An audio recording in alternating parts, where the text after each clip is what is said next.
नंदन दाता माँ तपस्वी शांति दाता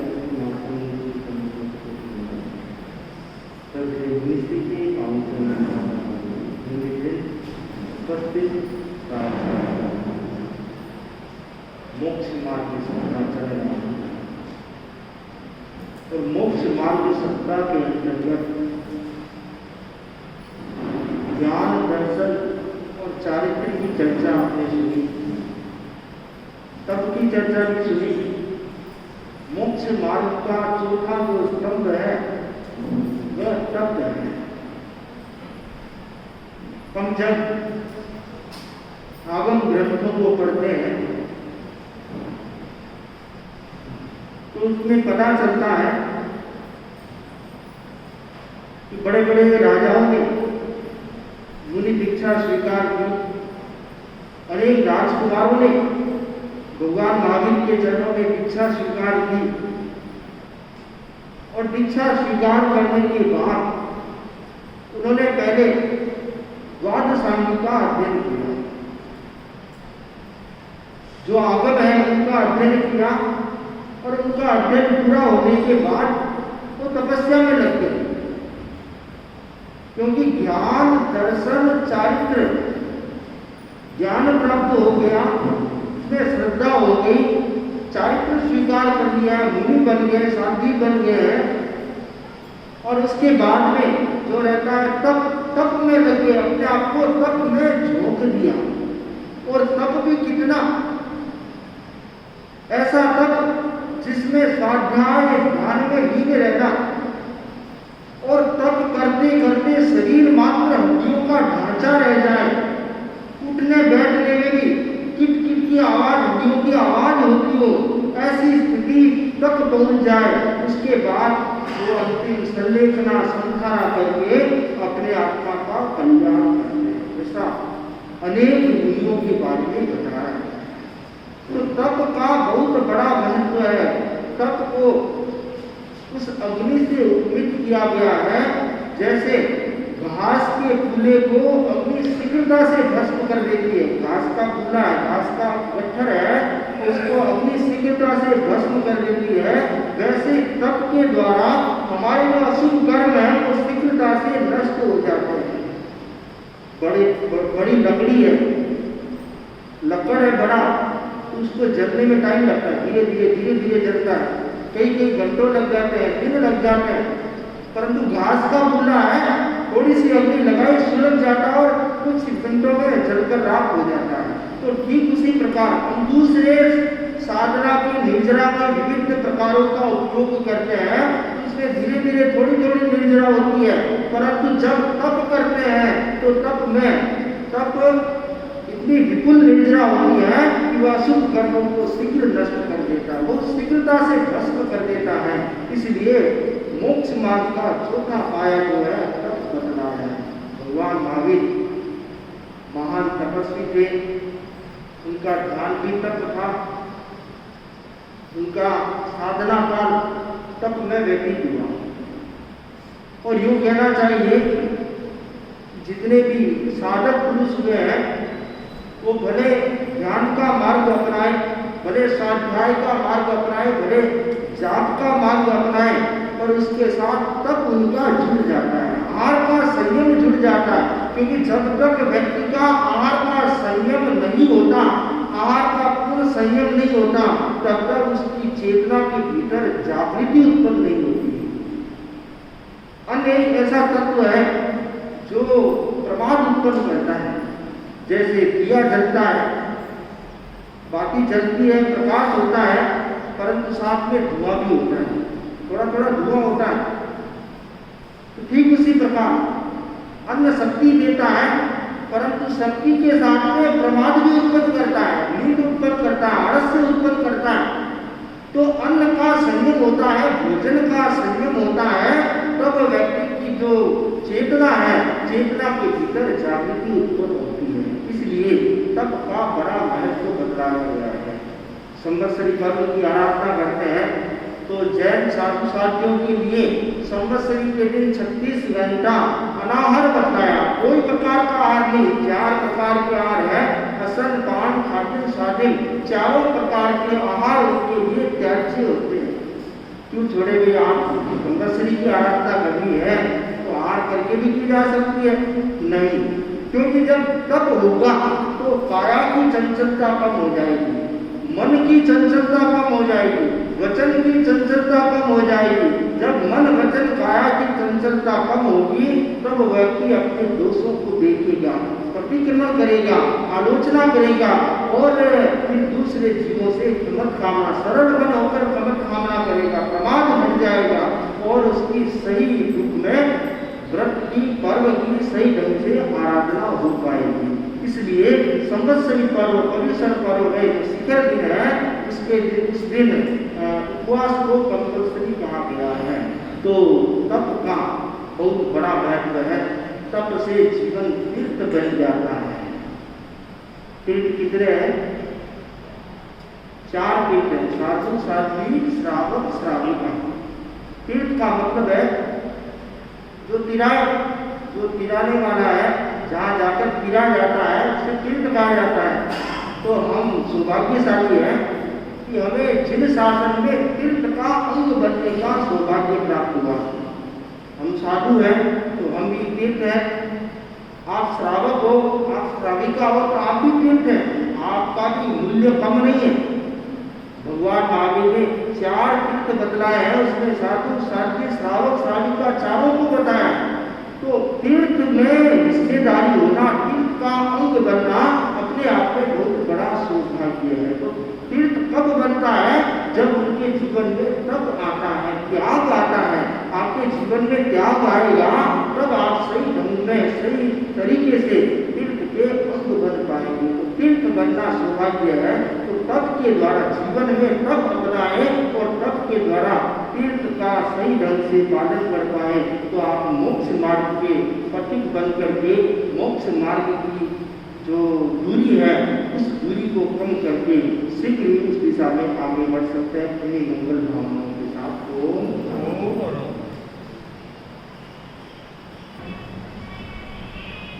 अहिंसा के अवतार भगवान महावीर स्वामी के चिंतन में कोटि का वंदन। अहिंसा यात्रा के प्रवर्तक आचार्य महासमुद्र जी के चिंतन में कोटि का वंदन। उन्हें भी उपास्य धर्म प्रेमी भाई बहनों, आज चतुर्दशी है, शनिवार है और सर्वार्थ सिद्ध योग है और आज पक्षी भी विषय, आज का जो विषय है वो तप से संबंधित है। अभी मुनि परमानंदी ने तप के बारे में बताया और 2-3 दिन पहले हमने मास खमन तप अभिनंदन समारोह में भी तप के बारे में विस्तार के साथ बताया था। आज मैं हाजिरी का वाचन है, मर्यादा और अनुशासन के बारे में बताऊंगा। क्योंकि समाधि भगवान महावीर की वाणी है, अनुशासियो न कुपेजा। गुरु के अनुशासन करने पर शिष्य क्रोध न करे। व्यक्तित्व विकास के अनेक घटक बताए गए हैं, उनमें महत्वपूर्ण घटक है अनुशासन। अनुशासन जीवन का प्राण है, अनुशासन जीवन का प्राण है। अनुशासन से व्यक्ति पाता मान सम्मान। पावर हाउस से जुड़ा हुआ पद प्रकाश को प्राप्त होता है, उसी प्रकार जो संघ से जुड़ा हुआ होता है, समाज से जुड़ा हुआ होता है, मर्यादा अनुशासन में रहता है, वह ज्ञान रूपी प्रकाश को प्राप्त होता है, आनंद को प्राप्त होता है। अनुशासन का अर्थ है एक व्यक्तित्व को स्वीकार करना, शासक के पीछे पीछे चलना, इसका नाम है अनुशासन। हर संप्रदाय में,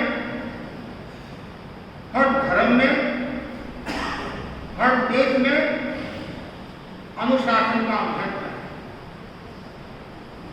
जहां अनुशासन होता है वहां व्यवस्थाएं भी अच्छी तरह से चलती है, वहां कोई भी प्रकार की समस्या नहीं आती है, कोई भी प्रकार की तकलीफ नहीं आती है, न कोई प्रकार का विघ्न आता है, न कोई बाधा आती है।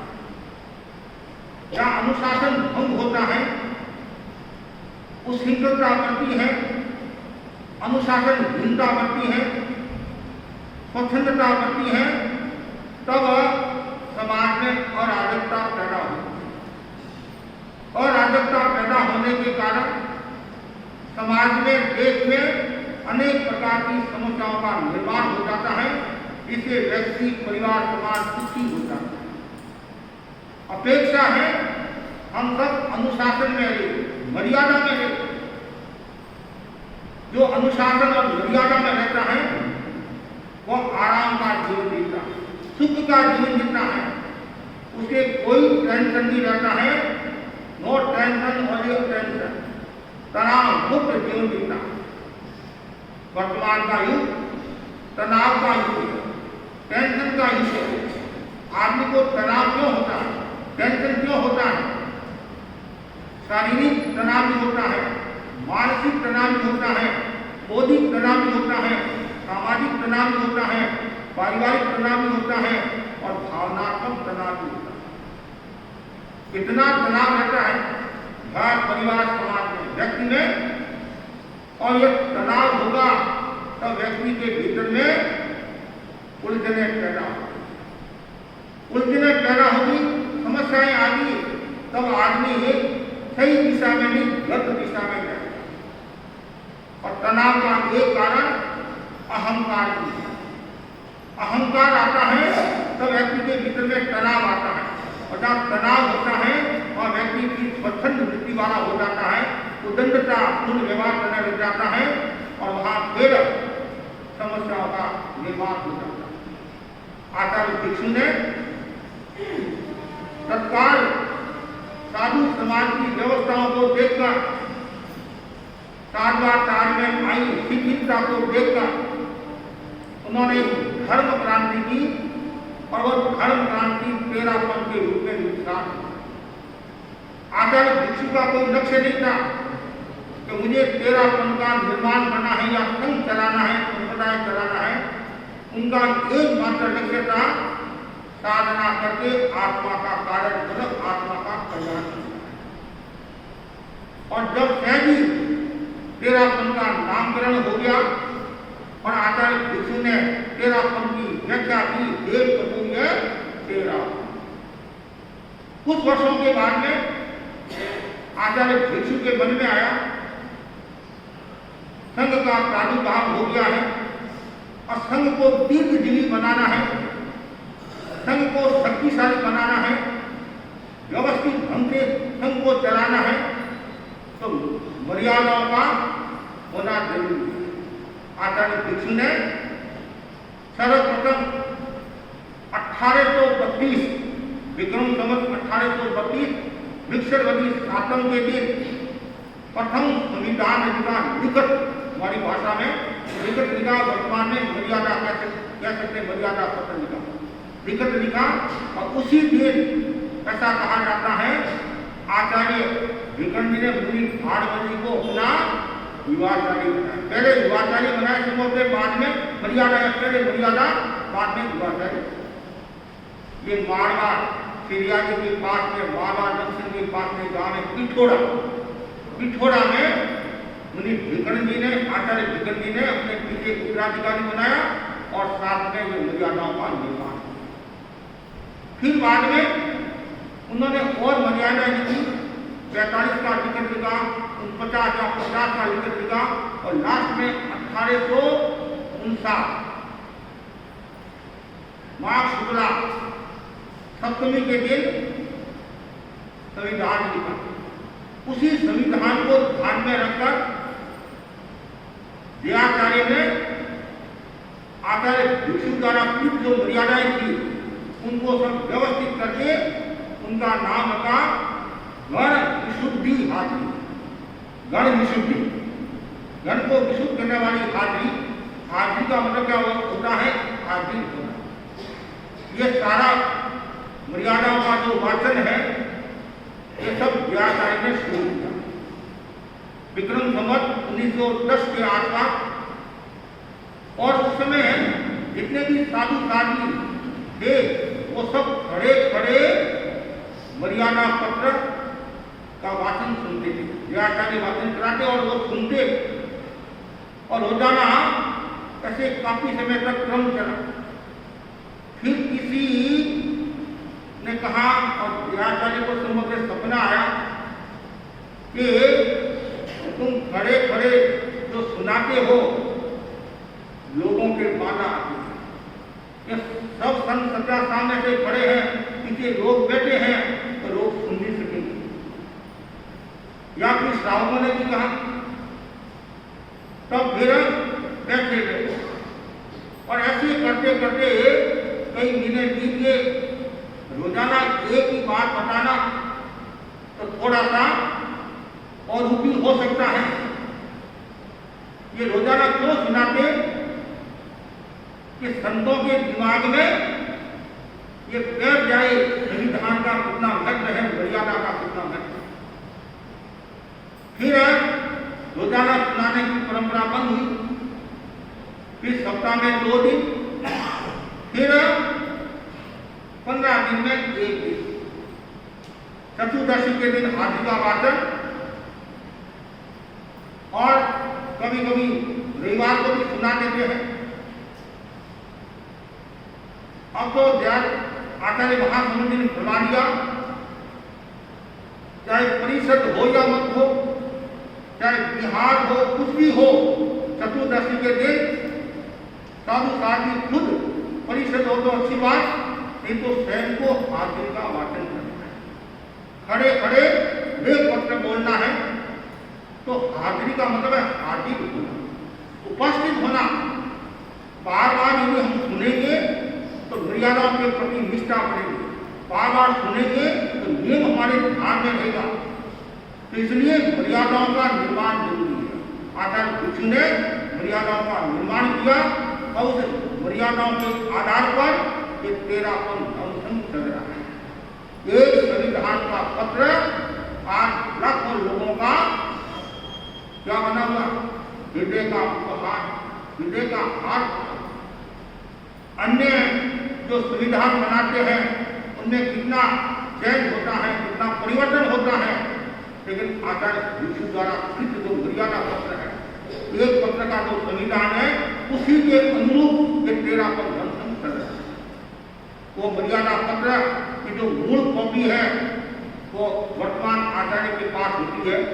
अभी आचार्य महासमुद्र के पास में है और आप सब जानते हैं जब मर्यादा महोत्सव का समय आता है उस दिन वो पत्र के आधार पर मर्यादा का वाचन होता है और लोगों को वो पत्र भी दिखाया जाता है। अब मर्यादा क्या है? तो मुख्य जो मर्यादा है आचार्य भिक्षु ने जो बताई है,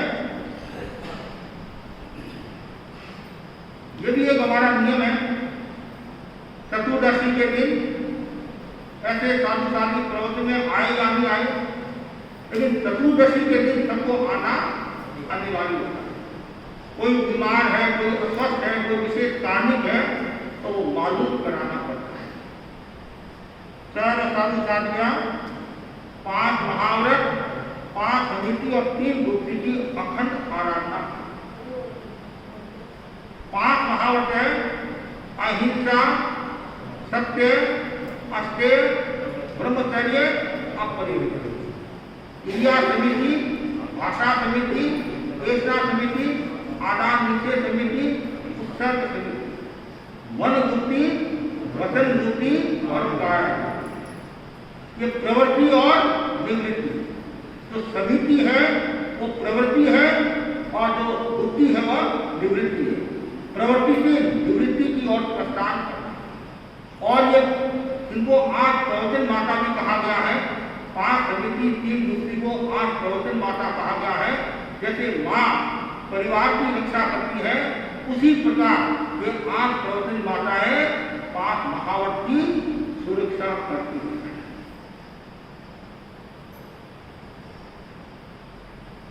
भिक्षु स्वामी ने अब बताया है, चलते समय बात न करे, सावधे भाषा न बोले, आहार पानी पूरी दांत करके ले, शुद्ध आहार की दाता का अभिप्राय देखकर हटमुआ से ले, वस्त्र पात्र आदि वर रखते समय जरा पूंजने व पढ़ने में पूर्ण सावधानी बरते, प्रतिलेखन व प्रतिक्रमण करते हुए बात न करे। ये हमारा नियम है, करते समय बात न करे। और कोई साधु करता है तो उनका प्रमाद है, प्रायश्चित लेकर शुद्ध हो जाता है। आपको पता होगा बुढ़े तुलसी पिलानी पिलानी थे, राजस्थान में पिलानी, और जब बुढ़े ने वहां से रिहा किया तो जुगल किशोर जी बिरला उनकी सेवा में चले और वो बार-बार प्रश्न पूछते और बुढ़े झुककर प्रश्न का उत्तर देते। 2-3 बार ऐसा हुआ होगा तो जुगल किशोर जी बिरला के वहां नहीं गया, आप बार-बार रुके, क्या पैरों में दर्द है, घुटनों में दर्द है? घुटनों में दर्द नहीं, हमारा नियम है, चलते समय बात नहीं करते हैं। आपने प्रश्न पूछा, आपका उत्तर देने के लिए मैं खड़ा हुआ और मैंने आपके प्रश्न का उत्तर दिया। तो जुगल किशोर जी बोले, महाराज मेरे को जानकारी दी कि मेरी गलती होगी। तो कहने का मतलब क्रिया समिति में कितने सजग, बुढ़े कुछ ही वो सजग थे। हमारे संत थे रंगराज, बाद में संत से अलग हो गए, उनकी क्रिया समिति वो ऐसे सब साधु क्रिया समिति का ध्यान रखते हैं, लेकिन उनकी क्रिया समिति को जबरदस्ती, और हम वर्तमान में आकर महासमुद्र को देखते हैं, क्रिया समिति में कितने सजग है। जैसे कोई जीव आ जाता है तो कभी कभी बुढ़े खुद ही फरमा देते, कीड़ा मकोड़ा ये वो, और नहीं तो संतों को भी नियुक्त किया गया है कि कोई जीव जंतु आदि आए बता। तो क्रिया समिति ऐसी भाषा समिति, भाषा में भी साधु विवेक रखे, सावध्य भाषा नहीं बोले और कटु भाषा नहीं बोले, व्यंग में नहीं बोले, अव्यक्त भाषा नहीं बोले, आदेशात्मक भाषा नहीं बोले, निश्चयकारी भाषा नहीं बोले। किसी को यदि बोलाना है तो ऐसा नहीं कह सकते हैं अमुक व्यक्ति को बोलाओ, तो हम क्या कहेंगे, यदि इज्जत आता हो तो क्या वो दर्शन कर सकता है, क्या डॉक्टर दर्शन कर सकता है? कृष्ण की भाषा में या सुधार की भाषा में हम कह सकते हैं। एषणा समिति गोश्री पानी में सावधानी, साधु का नियम है सबसे पहले गवेषणा करना। एषणा के 3 प्रकार है। एषणा का मतलब भोज, तो गवेषणा, ग्रहणेषणा और परिभोगेषणा। जब साधु गोश्री के लिए जाता है तो पहले गवेषणा करता है, हमारे लिए कोई भोजन आदि तो नहीं बनाया। 1 बार पूछते हैं, 2 बार पूछते हैं, उसके उपरांत यदि कोई व्यक्ति मोह के वशीभूत होकर, अज्ञान के वशीभूत होकर असत्य का सेवन करता है तो उनके कर। हमारा काम है सावधानी पूर्वक खोज करना, गवेषणा करना। जैसे आपको पता होगा भगवान महावीर स्वामी के ऊपर गोशालक ने तेतुरेशिया का प्रयोग किया, जिनसे उनको दस्तें शुरू हो गई थी और सिंह अणगार जो रोने लग गया था, तो भगवान ने कहा सिंह अणगार को कहो कि रेवती राधिका के वहां बिजोरा पाक बनाया हुआ, बिजोरा पाक वो लेकर आए। ध्यान ये रखना तो मेरे लिए जो बनाया है वो नहीं लाना है, और घोड़े के लिए जो बनाया है वो लेकर आना। और वो तो ज्ञानी, वो तो केवल ज्ञानी थे, लेकिन हम तो केवल ज्ञानी नहीं है, हम व्यवहार में जीने वाले हैं। व्यवहार का भी इतना मूल्य है, श्रावकों पर भी विश्वास करना पड़ता है। तो सिंह मुनि अधिकार तो घोड़ों के लिए जो बिजोरा पाक बना हुआ था वो लेकर आए। कहने का मतलब है साधु का काम है गवेषणा करना। पहले गवेषणा, फिर उसके बाद में ग्रहणेषणा, गवेषणा करके बाद में फिर उसको ग्रहण करना। ग्रहण करना मतलब पात्र में ग्रहण करना, और उस पात्र को भी देखना कोई जीव जंतु आदि तो नहीं है। जब हम गोश्री के लिए जाते हैं तो पहले पात्र देखते हैं, फिर गोश्री करते हैं तो समय भी पात्र देखते कोई जीव जंतु आदि नहीं है, और वापिस वो चीज करते आते हैं उस समय भी पात्र देखते हैं कोई जीव जंतु आदि नहीं है।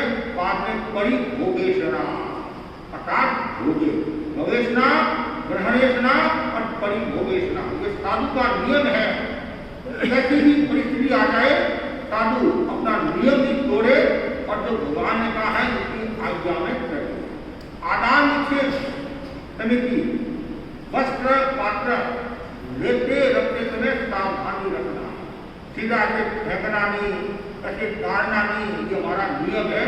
वायुकाय की हिंसा की संभावना और जीवों की भी संभावना, हिंसा की संभावना हो सकती है।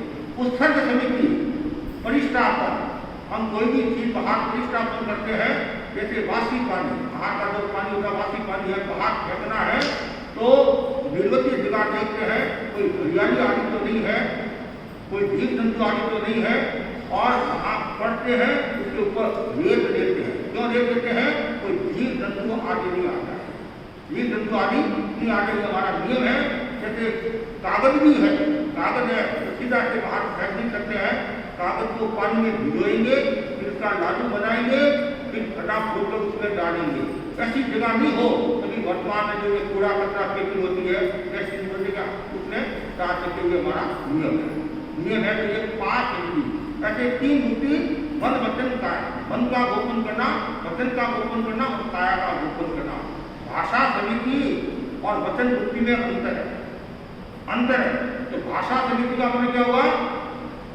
संयत भाषा बोलना, संयत भाषा बोलना, और वचन वृत्ति का मतलब है विवेकपूर्ण बोलना, विवेकपूर्ण बोलना। तो भाषा समिति और वचन वृत्ति में अंतर है। ये 5 ये 13 नियम है। तात्पर्य ये है साधु कोई भी कार्य करे उसमें पूर्ण जागरूकता रहे, हर प्रवृत्ति में जागरूकता रहे। जितनी जागरूकता होगी उतना ही उसका साधुपन अच्छा बढ़ेगा, और जागरूकता हटी दुर्घटना घटी। जो सोता है वो खोता है, और जो जागता है वह पाता है। हर प्रवृत्ति में जागरूकता, प्रवचन देते समय भी जागरूकता रखना, परिषद को देकर जागरूकता के साथ प्रवचन करना। सामने परिषद कैसी है उसके आधार पर प्रवचन किया जाता है। उसके बाद में अब विष्णु स्वामी ने सूत्र सिद्धांत देकर सम्यक श्रद्धा और आचार की कल्पना की। तो मुख्य जो बिंदु है ध्यान से सुनने का है, धर्म की जो कसौटियां बताई, त्याग धर्म, भोग अधर्म। उदाहरण के लिए उपवास करना धर्म और पालना कराना अधर्म। जैसे आपने किसी श्रावक को कहा कल उपवास करना, आपने धर्म चला दी, उसको प्रेरणा दी और आपने उपवास कराया, वो आपको धर्म हो गया। करना कराना अनुमोदन, और फिर बाद में आपने कहा कल पालना मेरे या करना, वो धर्म नहीं है। क्यों धर्म नहीं है? 6 गाय की हिंसा से वो भोजन बना है। तो जहाँ 6 गाय की हिंसा होती है वहाँ धर्म नहीं। आपने सभा भवन बनाया, धर्म नहीं। सभा भवन बनने के बाद में आपने प्रेरणा दी लोगों को, अष्टमी चतुर्दशी की यहाँ समय करना, शनिवार की समय करना, पक्षी प्रतिबंध करना, ज्ञानशाला में बच्चों को सीखने के लिए प्रेरित करना, धार्मिक संगोष्ठियां करना, धार्मिक प्रवृत्तियां करना, वो है धर्म। और जो आपने भोजन कराया, जो भोजन किया वो संसार का ये सीधा था। तो त्याग धर्म भोग, आपने जितना जितना त्याग किया उतना उतना धर्म, और जितना जितना त्याग नहीं है उतना उतना अधर्म, अव्रत। व्रत धर्म है, अव्रत अधर्म है। आपने व्रत किया वो धर्म है, अव्रत धर्म नहीं। जो जो त्याग किया वो व्रत में आ गया और बाकी अव्रत। आज्ञा धर्म, अनाज्ञा धर्म। भगवान की जो आज्ञा है वो तो धर्म है, और भगवान की आज्ञा नहीं है वो अधर्म है। जैसे भगवान ने कहा जीव में अनंता जीव होते हैं, प्रतिगाय में असंख्यात जीव होते हैं, और वो उनकी आज्ञा को हमने पालन किया, वो धर्म हो गया। नहीं, असंख्यात नहीं, अनंता जीव होते हैं प्रतिगाय में, तो ये अनाज्ञा होगी। आज्ञा के विरुद्ध हो गए, ये अनाज्ञा होगी, तो वो धर्म नहीं है। आज्ञा धर्म है, अनाज्ञा अधर्म है। एक महत्वपूर्ण है और संयति के जीने की वांछा करना राग, मरने की वांछा करना द्वेष और उसके पीने की वांछा करना वीतराग देव का धर्म है। वो सुंदर है कि तेरापन का हाथ है, तेरापन का मूल है और संयति के जीने की इच्छा करना राग। कैसे एक आदमी भूखा है और उसको आपने रोटी खिलाई, पानी पिलाया और आपके मन में आया ये मरे नहीं, उसके लिए आपने चिकित्सा कराई। ये क्या है? असंयति की सेवा। उसके जीने की इच्छा की आपने, वो राग धर्म नहीं है। मरने की इच्छा की कि आदमी मर जाए तो अच्छा, रोजाना की समस्या, वो भी द्वेष, वो भी पाप। उसके पीने की इच्छा की, राग जैसे मुक्त होकर पीने की इच्छा की, इसकी आत्मा का कल्याण हो। ये भोग में डूबा हुआ है, हिंसा में डूबा हुआ है, पाप में डूबा हुआ है, वो यदि कर जाए तो उसका कल्याण हो जाए, वो धर्म है। जीव जिए तो दया नहीं, मरे तो हिंसा बन जाए। मारन वाला ने हिंसक कहो, नहीं मारे तो दया मन आ। संसार में जितने जीव जी रहे हैं आपको कोई दया नहीं लगती, मर रहे हैं आपको कोई पाप नहीं लग रहा है। जो मारेगा उसको पाप लगेगा और जो नहीं मारेगा, नहीं सताएगा तो उसको तो धर्म। किसी को नहीं सताएगा, जैसे कोई जीवे भरपूर तुम्हारी शांति है तो वो क्या है? दया। तो बहुत महत्वपूर्ण बात है। संसार में जीव जी रहे हैं, आपको कोई धर्म नहीं, वो अपने कर्मों से जीते हैं, कर्मों से मरते हैं। और यदि आप उसको मारते हैं, पीड़ते हैं तो आपके कर्मों का बंद होता है और आप किसी को सताते नहीं है, तब एक प्रति अनुकंपा का भाव है तो हो गया। ये मूल तेरापन का भाव। उसके बाद में बताया है भिक्षु स्वामी ने मर्यादा क्यों बनाई? न्याय के लिए। सब साधु साथियों को न्याय मिले इसलिए मर्यादा बनाई। और मर्यादा क्यों बनाई? संविभाग। संविभाग के मतलब का मतलब क्या हुआ? सबको बराबर पार्टी मिले। उदाहरण के लिए हम 3 संत हैं और 4 चपाती आई आहार में, तो हमारा नियम क्या है? ऐसा नहीं मैं अग्रगण्य हूँ, मैं तो 4 खाऊंगा, तुम दोनों ही उपवास करो, नहीं। तो उसका विभाग। फिर छोटे संत बड़े संतों का मान रखे, समान रखे, या बड़े संत छोटे संतों का मान रखे, समान रखे, वो अलग बात है। लेकिन हमारा ये नियम है संविभाग। आपको पता होगा उन्हीं स्वरूपचंदी स्वामी के समय पानी कम आया भोजपुर में, तो स्वरूपचंदी स्वामी ने कहा आप विवेक रखना, पानी का उपयोग सावधानी पूर्वक करना और पानी भी विवेक के साथ अनुशासन का ध्यान रखना। एक मुनि ने अनुशासन भंग किया और पानी ज्यादा पी लिया। तब स्वरूपचंदी स्वामी ने कहा आपको कहा था पानी कम है, कुछ दृष्टि से पानी पीना, और आपने कहा था माप कर पानी पीना। तो साधु बोला पानी का क्या माप था? क्या सभी पी लिया बस। जैसे ये कहा वो तो स्वरूपचंदी स्वामी और तेरापन धर्म संघ सरकार उन्होंने अनुशासनात्मक कार्रवाई करते हुए क्या किया? संघ से अलग कर दिया। सही है नहीं होता कभी अनुशासन में छेद और पानी का क्या मापना हुआ संघ से अलग कर दिया। खुशी ने एक पत्र लिखा और जब स्वरूपचंदी स्वामी ने भारती स्वामी के दर्शन किए, पास में ऋषि राय बैठे थे और ऋषि राय ने कहा कि स्वरूप ने अच्छा काम नहीं किया, एक पानी के स्थानों को संघ से अलग कर दिया। सरकार भारती स्वामी ने ऋषि राय को टोकते हुए कहा नहीं, स्वरूप ने बहुत अच्छा काम किया। आगे छोटी गलती अगर बड़ी गलती भी हो सकती है, संघ को चलाने के लिए, संघ को यशस्वी तेजस्वी मनुष्य बनाने के लिए अनुशासन की आवश्यकता है। बात तो छोटी हो सकती है लेकिन बहुत बड़ी बात है। हमारे बड़े संत मोहनलाल जी हमें फरमाते थे, आज से 50 साल पुरानी घटना करीबन कि पानी का बहुत अभाव रहता था, पानी नहीं मिलता, तो हम लोग क्या करते आज करके या में 2-3 घंटा सो जाते, फिर उठते, फिर थोड़ा पानी पीकर ऐसे, तो ऐसा भी होता। अरे वो तो बहुत बड़ी बात होगी, मोहनलाल जी ने कही बहुत पुरानी बात होगी। मेरी देखने की बात है, मेरे आंखों की बात है। पानी बहुत कम आता था, आज से 40 साल 30 साल पहले करीबन पानी कम आता था गाँव में, छोटे गाँव में। तो पंछी समिति जाना, लेकिन जाना पंछी समिति, तो पानी माप कर डाल देते कि भाई इतना पानी ले जाओ। कपड़े धोने हैं तो सड़क पर माप कर देते थे, क्योंकि बारिश नहीं, इतना कपड़े मतलब कपड़ा इतना धोना है तो इतना सड़क पानी की माप कर जो सबको चलाना है।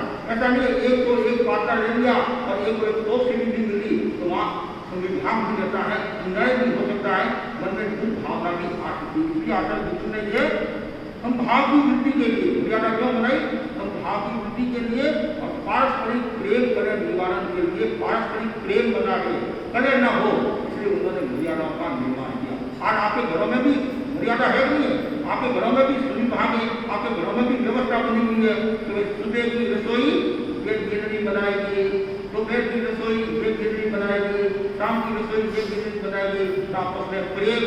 नहीं तो मैं ही रानी पूरी रानी को बड़े बड़े में पानी, हाँ मैं रानी पूरी रानी वो जेठानी बोलती मैं बड़ी हूँ और देवरानी जो छोटी भाई बहन भी नहीं हूँ, तुम ज्यादा हुकूमत चला तू काम कर, लेकिन व्यवस्था होती है वहाँ समस्या नहीं आती। इसलिए आचार्य भिक्षु ने ये सब मर्यादाओं के निर्माण जो किया क्योंकि पीछे ये कारण है। अब मुख्य जो मर्यादा है पहले सर्व साधु आज्ञा एक आचार्य की आज्ञा बने, जितने भी हमारे साधु साधु हैं वो सब एक आचार्य की आज्ञा बने, विहार चाटुआ आचार्य की आज्ञा से करें, अपना शिष्य शिष्याएं न बनाए। ये दो मेरे साथ में संत मुनि परमानंद और मुनि कुणाल कुमार जी, ये मेरे शिष्य हैं, ये मेरे सहवर्ती हैं, हम गुरु भाई हैं। जोधपुर के कार्यक्रम में हम गए और एक भाई संचालन करा था, अन्नमति का कार्यक्रम का संचालन करा था, वो बोला कि मुनि दिनेश कुमार जी के शिष्य मुनि परमानंद जी विचारों के साथ आ रहे हैं। मैंने कहा सरकार भाई मेरा शिष्य नहीं, मैं खुद ही शिष्य हूँ, मैं खुद ही शिष्य हूँ, मेरा शिष्य नहीं है, हम तो गुरु भाई है, गुरु भाई है।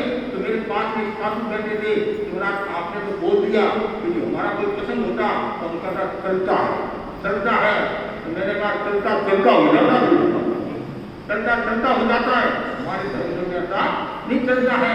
अरे एक साथी जी को किसी भाई ने कह दिया कि आपके युवाचार्य से भी अच्छा प्रवचन करते, आपके सामने युवाचार्य भी योग की बात है, बात तो साथी जी ने सुना नहीं या ध्यान नहीं रहा होगा, वो बात केंद्र में चली गई, आचार्य की बात चली गई, तत्काल कार्रवाई नाक आचार्य होते हैं, युवाचार्य होते हैं, उनका मुकाबला कोई नहीं कर सकता, चाहे आचार्य सामान्य हो और साधु विशेष हो, फिर भी हमारे को नाक है, जो पद पर बैठ गया तो हमारे मालिक है, उनकी हम कभी अवहेलना नहीं कर सकते हैं। कभी कभी हमारे भाई भी बोल देते हैं, कभी ये आते नहीं कि आचार्य मुनि दिनेश कुमार जी, आचार्य नहीं भाई, आचार्य तो हमारे एक ही है, बार स्पष्टीकरण करना पड़ता है। और कभी हम समझते भी है इतने जानबूझ करने का उनको जानकारी का अभाव है, फिर क्लियर करना पड़ता है, तो हमारे मुश्किल हो जाती है। और श्रावकों को भी ध्यान रखना चाहिए कि साधु के लिए कौन से शब्द का प्रयोग होता है और आचार्य के लिए कौन से शब्द का प्रयोग होता है, ये भी आपको बोध होना चाहिए। जैसे परम श्रद्धे आचार्य के लिए शब्द लगता है, श्रद्धे आप मुनि के लिए लगा सकते हैं, श्रद्धास्पद मुनि के लिए लगा सकते हैं, दीन दयाल, परम कृपाल, बाल ब्रह्मचारी, ये सब आचार्य के लिए लगते हैं, आचार्य के लिए लगते हैं। तो इसलिए सावधानी रखनी चाहिए।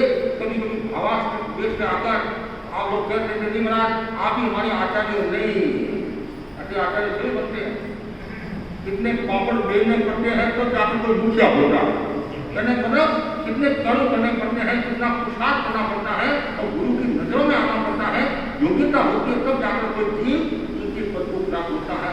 कभी भी मन में भी नहीं लाना मैं आचार्य बनूं और आपको भी ये ऐसा नहीं करना, बस बड़ा साधना करो, आत्मा का कल्याण करो।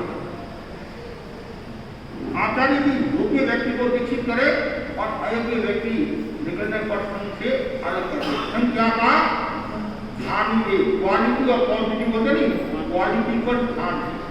उसके बाद में आचार्य अपने गुरु भाई या शिष्य को उत्तराधिकारी बनाए, सभी साधु साधना सहर्ष स्वीकार करे।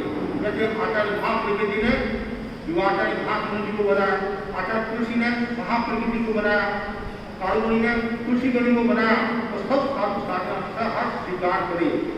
और आपको पता होगा तो युवाचार्य आदि बनाते हैं तो साधु साधनों के हस्ताक्षर होते हैं, हस्ताक्षर होते हैं।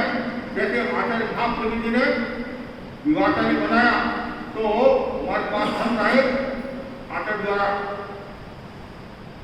नियुक्त और कहा आपको हस्ताक्षर ताकि मनुष्य तो है नहीं है, उन्होंने बना दिया, फिर भी व्यवस्था है कि ये कि भाई जिस समय आचार्य बनाया उस समय ये संत वहाँ मौजूद थे।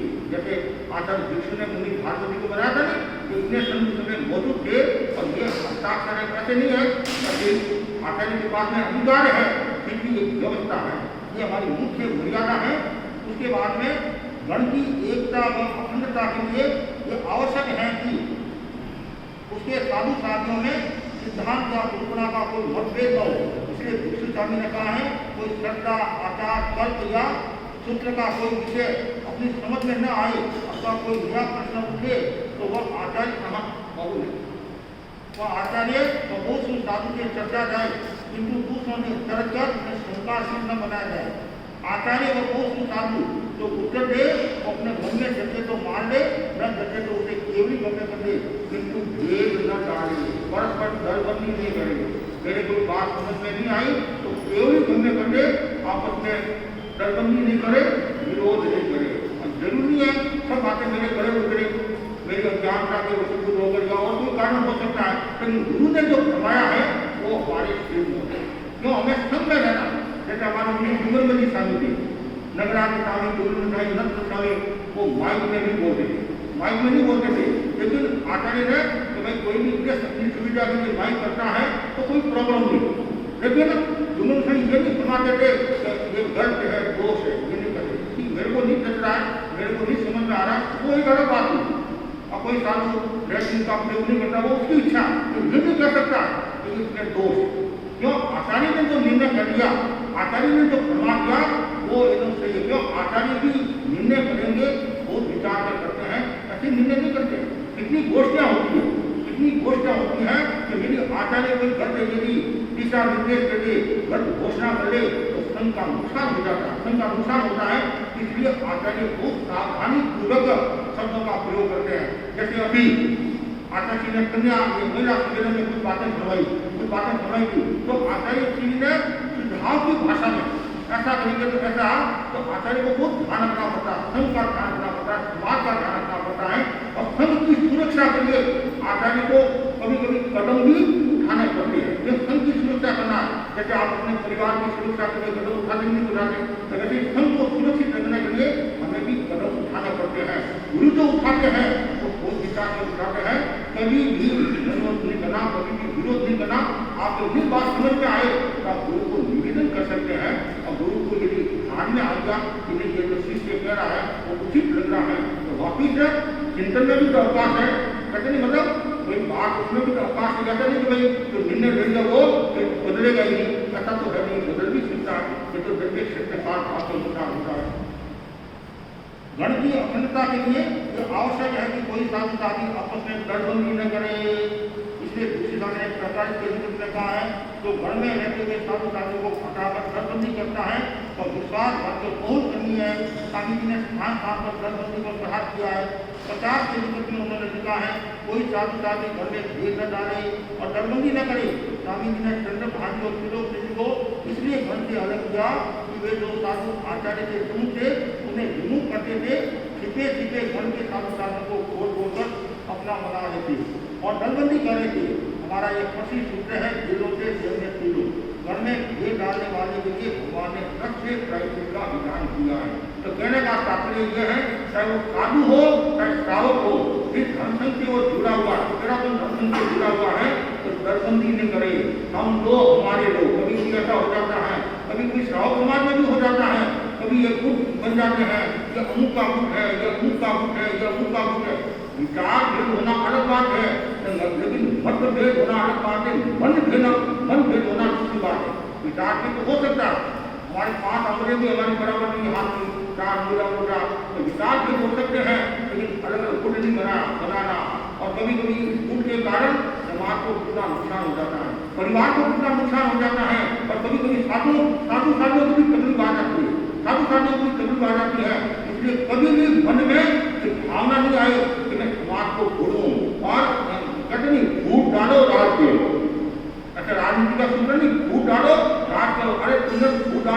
कर दिया तो इस संघ समाज का क्या होगा?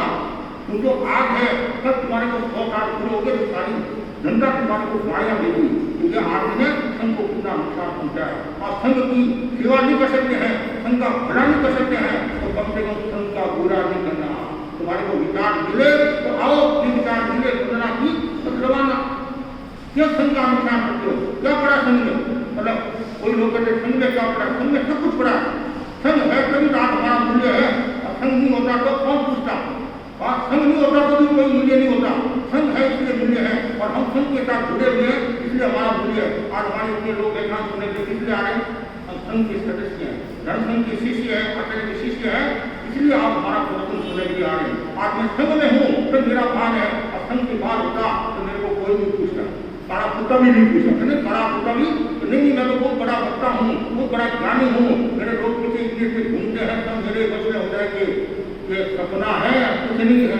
संघ है तब तुम्हारा मान सम्मान है, इसलिए समाज से जुड़े रहो, संघ से जुड़े रहो। और कभी भी मन में यदि आए कि मैं संघ का नुकसान पहुंचता हूँ, और यदि कभी मन में आ जाए तो प्रायश्चित करके शुद्ध हो जाना चाहिए, शुद्ध हो जाना चाहिए। हमेशा हमें भावना हो सब और सब पति की सेवा करूँ, और मेरे विचार नहीं मिले कोई बात नहीं, विचार नहीं मेरे नहीं मिले और नया आएगा तो विचार मिलेंगे, कभी कभी तो विचार मिलेंगे, थोड़ी है कभी कभी विचार मिलेंगे। इसलिए कभी भी नुकसान नहीं पहुंचाना, और कभी भी अपने पार्टी का जो सदस्य, अपने ग्रुप का जो सदस्य है, कोई भी गलत है तो भी उसको प्रेसिडेंट नहीं देना चाहिए, गलत को गलत बताना चाहिए। और यदि कोई गलत को सही बताता है तो जितना वो दोषी है वो भी दोषी है। कहते हैं हमारे यहाँ आता है कि दोस्त आदमी का आपस में दोस्ती है, और फिर कांडों से कोई दोस्ती टूट गई, और 6 महीना के बाद में वो दोस्त निकालता है, इसमें ये दोष है, इसमें ये दोष है। तो आचार्य कहते हैं जितना ये दोषी है उसका तुम भी दोषी है। तो तुमने 6 महीना पहले क्यों नहीं बताया? आज तुम बता रहा है आज तुम्हारा वो दोस्त टूट गई, स्वार्थ टूट गया, इसलिए ये हो रहा। कभी ऐसा नहीं, मोह के वसूल होगा, ज्ञान के वसूल होगा, या प्रदर्शन के वसूल होगा, या अपना वर्चस्व जमाने के लिए ऐसा कभी नहीं करना। और जो संघ को नुकसान पहुंचाता है तो वो कभी भी आराम की जिंदगी जी नहीं सकता, आराम की जिंदगी। और कभी भी किसी के बारे में भी गलत टिप्पणी नहीं करना कि ये ऐसा है, ये ऐसा है। तुम्हारे को क्या पता? तुम केवल ज्ञानी क्या? तुम केवल ज्ञानी है। और कभी कभी कोई आकर आपको कह दिया कि महाराज ऐसे हैं, ये ऐसे हैं, ये ऐसे हैं, आपको इतनी शंका का बड़ा सी बात करो, और दूसरों से बात करते बड़ा सी बात करो, जिस व्यक्ति से संबंध है उससे आप बात करोगे, और तीसरे से क्यों बात करते? तीसरा तो मजा लेगा। मैं तो कभी कभी कहता हूँ आप अमुक को क्यों पूछते हो? जिनके साथ में आपकी समस्या उनसे आप बात करोगे तो समाधान मिलेगा, तीसरा तो मजा लेगा और आपको मिलेगी सजा, वो लेगा मजा, आपको मिलेगी सजा। इसलिए कभी भी ऐसा कार्य नहीं करना चाहिए। तो भिक्षु स्वामी ने कहा ये ऐसा गलत कार्य करता है तो हमारे प्रायश्चित है, प्रायश्चित में तो 10 प्रायश्चित है, तो एकदम कभी अवसर होगा बताऊंगा मैं आपको, आपको समय हो गया है। तो इसलिए ध्यान रखना कि कभी भी ऐसा संघ के विरुद्ध कार्य नहीं करना है। और उन्होंने कहा है 50 के विरुद्ध लिखा, जिसका हम साक्षी दे, भली भांति शास्त्र पहुंचा जाने, घर में तथा अपने आप में शास्त्र माने तो घर में रहे, किंतु वंचना को घर में रहने का त्याग। घर में जो साधु साधियाँ हो उन्हें परस्पर सौहार्द करे, कोई परस्पर कलह न करे तथा शांत करे की उदीना न करे। उससे भिक्षु स्वामी ने कहा घर के किसी साधु साधी के प्रति अनास्था होती, शंका होती, वैसी बात करने का त्याग। किसी में दोष देखे तो तत्काल उसे जता दे तथा आचार्य को जता दे, किंतु उसका प्रचार न करे, दोषों को सुन कर इकट्ठा न करे, तो जान करे उसे अवसर दे, तुरंत जता दे। तो प्रायश्चित का भागी है तो उस समय के बाद दोष बताए। विनीत अविनीत की चौपाई में लिखा है, दोष देखे कहीं सार में तो कह देना निबंतो रे, जो माने नहीं तो क्या ना गुरु बने, श्रावक से बुद्धिबंतो रे, जो विनीत श्रावक कहेगा। तथा किसी साधु साधी को जाति आदि को लेकर ऊंची जवाब नहीं देना कि मैं ऐसा हूँ, मेरी जाति ये है, तुम्हारी जाति खराब है, ऐसे कभी शब्दों का प्रयोग नहीं करना।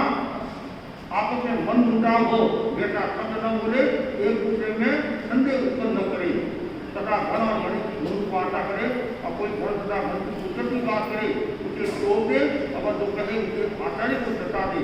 कोई उद्गत की बात करता है और कोई दूसरा उसे सुनता है, ये दोनों अविनीत है। विनीत वह होता है जो आज्ञा को सर्वोपरि माने। भगवान ने कहा है चैतन्यम धर्म शास्त्रम, मुनि शरीर को छोड़े किंतु धर्म शास्त्र को न छोड़े।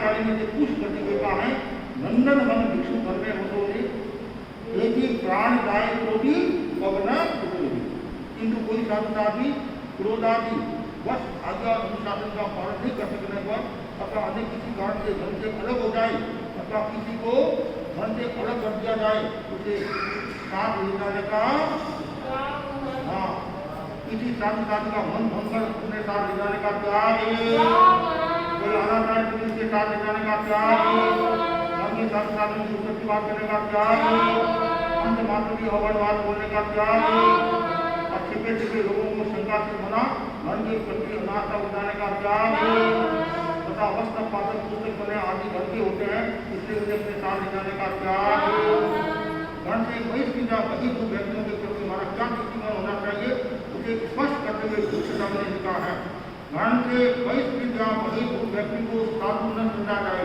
सात तीर्थ में न गिना जाए और सावक साहिबा भी इन मर्यादाओं के पालन में सजग रहे जो संत से अलग साधु हो गया है उसको न करने दे नष्ट करने दे और जो देता है तो वो भी दोष का भागी भिक्षु स्वामी ने मन की सुव्यवस्था के लिए मर्यादाएं की और उन्होंने ठीक दृष्टि से देखा कि भविष्य में वर्तमान मर्यादाओं में परिवर्तन या संशोधन आवश्यक हो सकता है इसलिए उन्होंने लिखा है आगे जब कभी आचार्य आवश्यक समझे तो इन मर्यादा में परिवर्तन या संशोधन करे और आवश्यक समझे तो कोई नई मर्यादा करे पूर्व मर्यादा में परिवर्तन या संशोधन हो अथवा नई मर्यादाओं का निर्माण हो उसे सब साधु साधना स्वीकार करे सफल साधु वही होता है तो साधना में लीन रहे निर्लेप रहने के लिए ये आवश्यक है साधु साधना गृहस्थों के संग परिचय में न फंसे तो कितना सुनने का है घर का टावर छोड़कर और ऊपर आठ और टोपी ऊपर टोकरो किसी गांव पर जाए और घर की तो संपत्ति छोड़ी ये मेरा सभा भवन है ये मेरा मंदिर है ये मेरा स्थानक है तो तुमने घर बार छोड़ा ही थी एक बच्चे को छोड़ा बाप को छोड़ा और सबसे बाप को स्वीकार कर लिया तो नुकसान हो जाएगा इसलिए घर में रहकर निंदा वकील घर में रहूं निंदा वकील अगर विष्णु का नहीं घर में रहते हुए अकेले की साधना करे ये मेरा श्रावक है ये तेरा श्रावक है कोई किसी का श्रावक नहीं श्रावक नहीं हो जाएंगे और तुम्हारे को डुबो देंगे तुम्हारे को डुबो देंगे कि कोई किसी का नहीं अपनी आत्मा की रक्षा करो निद्रा हास्य विकता ये साधना के भिन्न है इसलिए भीम को बहुमान दे हास्य विकता का वर्णन करे तथा ध्यान और स्वाध्याय के द्वारा आत्मा को भावित करे महाव्रतों समिति बुद्धि तथा अपनी छोटी बड़ी सभी मर्यादा का सम्यक पालन करने वाला मुनि आचार्य की आराधना करता है श्रमणों की आराधना करता है और सब लोगों की दृष्टि में पूज्य होता है तथा जो उनका सम्यक पालन नहीं करता वह आचार्य की आराधना करता है और वह न लोगों की दृष्टि में पूज्य होता है इसलिए विविध साधु आज्ञा मर्यादा आचार्य मन और धर्म की सम्यक आराधना करे और धर्मशास्त्र की गौरव वृद्धि करे आरम धम्मं आरायसामि नेरं धम्मं पारयसामि आयं धम्मं आरायसामि गणं धम्मं अनुगमिष्यामि धम्मं न कयामि दयिष्यामि आनं शरणं गच्छामि नेरं शरणं गच्छामि आयं शरणं गच्छामि गणं शरणं गच्छामि धम्मं शरणं गच्छामि एक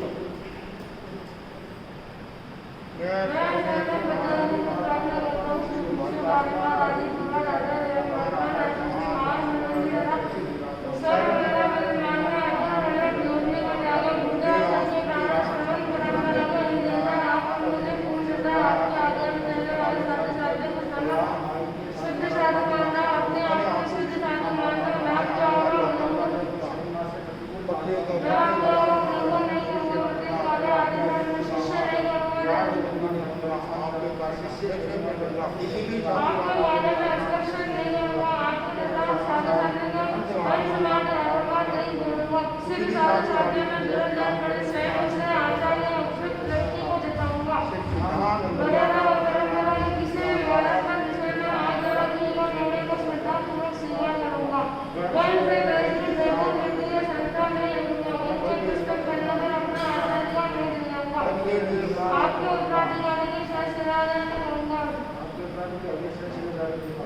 चतुर्दशी 13